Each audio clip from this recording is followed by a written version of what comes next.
क्या जिन्न की तौबा सच में मोहब्बत की जीत बन सकती है?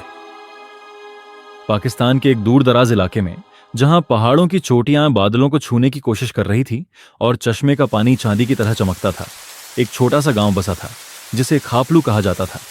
यह गांव अपनी खूबसूरती और सुकून के लिए मशहूर था, मगर इसके पास एक नांगा पर्वत था जो अपने आप में एक रहस्यमय और खतरनाक जगह थी।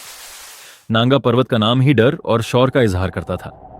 यह पहाड़ इतना ऊंचा था कि इसके टॉप तक पहुंचना किसी के लिए भी आसान नहीं था। गांव के लोग कह रहे थे कि नांगा पर्वत के आसपास कुछ अजीब और पुरानी चीजें मौजूद थीं। लोगों के बीच में ये कहानियां मशहूर थीं कि यहां एक चीता रहता है जो हर किसी को देखकर अपनी जादुई नजरों में फंसाता था।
जब उसने अपनी नजर ऊपर उठाई तो एक बड़ा चीता उसकी तरफ बढ़ रहा था।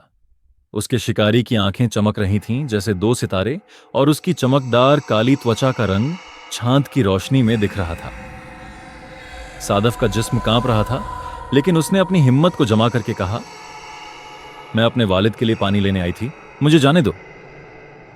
चीते ने अपनी आंखों से उसे देखा और इंसानी आवाज में कहा, तू यहां क्यों आई? क्या तुझे अपनी जान की फिक्र नहीं? सादफ का दिल तेज धड़क रहा था और उसने जवाब दिया, मुझे पानी चाहिए था, खुदा के वास्ते मुझे छोड़ दो। चीते ने एक गहरी सांस ली और कहा, मैं यहां का रक्षक हूं, मेरा नाम शेरा है, मैं इंसानों से नफरत करता हूं, लेकिन तेरी आंखों में कुछ ऐसा है जो मुझे रोक रहा है। सादफ ने उससे कहा, मुझे माफ कर दो, मेरे वालिद का कोई सहारा नहीं। शेरा ने उसे चुपचाप देखा और फिर अपनी पूंछ से एक रोशनी निकाली जो उसकी पुरानी ताकत का इजहार थी। जा, लेकिन याद रख, तू मेरे इलाके में कदम रख चुकी है। सादफ ने जल्दी से वहां से भागकर अपने गांव की तरफ रुख किया। उसका दिल इतनी तेजी से धड़क रहा था कि उसे लगा कि वह बाहर निकल आएगा। जब वह गांव पहुंची तो रात हो गई थी। उसके वालिद ने उसे देखा और कहा, बेटी तू इतनी देर कहां थी? सादफ ने रोते हुए सारी बात अपने वालिद को बताई। सादफ के वालिद ने कहा, यह शेरा है, नांगा पर्वत का रक्षक। लोग कहते हैं कि वह जिन्हों की औलाद है, तो उस रास्ते से कभी नहीं जाना। लेकिन सादफ का दिल शेरा की आंखों और उसके जवाब की यादों में फंसा गया था। दिन गुजरते गए, लेकिन सादफ का दिल चैन नहीं पा रहा था।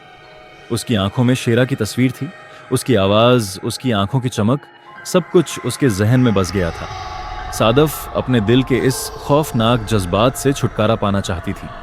एक दिन सादफ अपनी सहेली यास्मीन के साथ बात करते हुए अपनी परेशानी के बारे में बताई। यास्मीन ने कहा, यह शैतान का काम हो सकता है, तू मौलवी साहब से बात कर।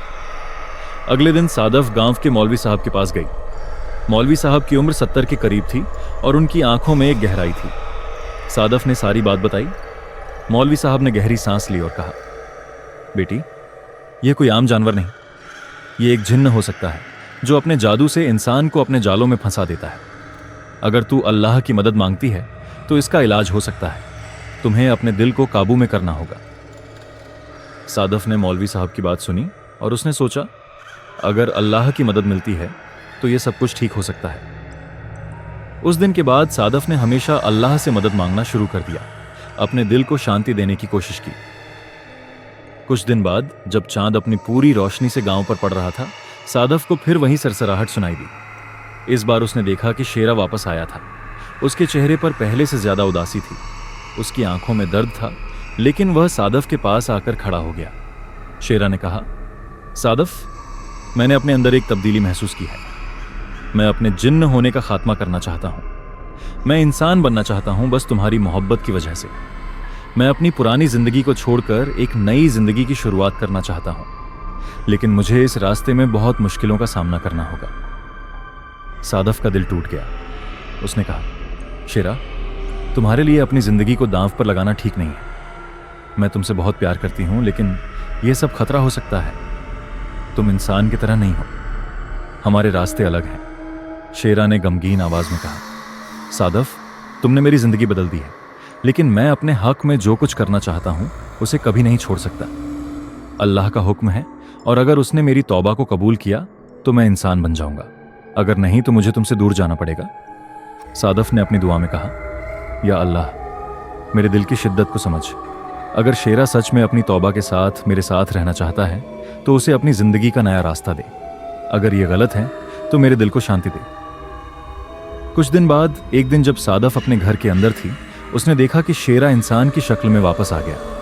उसके चेहरे पर एक नई रोशनी थी और उसकी आंखों में पुरानी चमक थी। उसने कहा, सादफ, अल्लाह ने मेरी तौबा को कबूल कर लिया है। मैं अब इंसान हूं। मैं तुम्हारे साथ अपनी नई जिंदगी शुरू करना चाहता हूं।